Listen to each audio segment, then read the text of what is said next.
Hey, you made it here. Look at how far we have walked together. We sat to the exhaustion. We met the ghost of who you used to be. We forgave the massive survival tactics, set down the weight of everyone else's world, held your inner child, and practiced letting the quiet in. And now, here you are, at the edge of a new beginning. I think sometimes the digital world makes us believe that starting over has to be this massive, loud, triumphant event. We are told we need to completely reinvent ourselves, shout our goals from the rooftop, and change everything overnight. But real healing doesn't sound like a trumpet. It sounds like a quiet room at dawn. It's a soft choice, made in secret every single day, to simply be kinder to yourself than you were yesterday.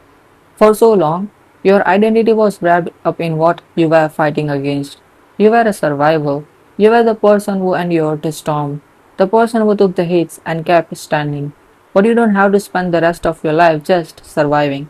You're allowed to move past the trauma. You're allowed to let the scars fade into just stories, rather than the definition of who you are.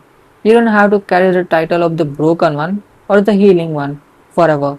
Eventually, you just get to be you. A person who likes a warm coffee in the morning. A person who laughs without checking if it's safe. A person who looks at the future and doesn't see a threat but an open sky. You didn't just survive the winter to spend the summer hiding from the sun. It is okay to step forward now.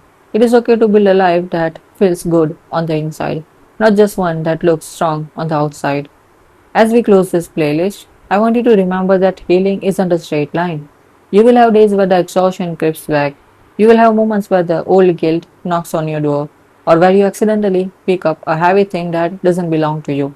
And when those days happen, that doesn't mean you failed, it just means you are human. But the difference now is that you know the way back to your own peace. You have the tools, you have the boundaries, and most importantly, you have you. You are finally the hand for yourself that you never had when you needed it most. I'm so incredibly proud of you. Thank you for sitting in the dark with me. Thank you for choosing to stay soft. Walk forward into your life now, slowly, gently, and without apology. You are ready.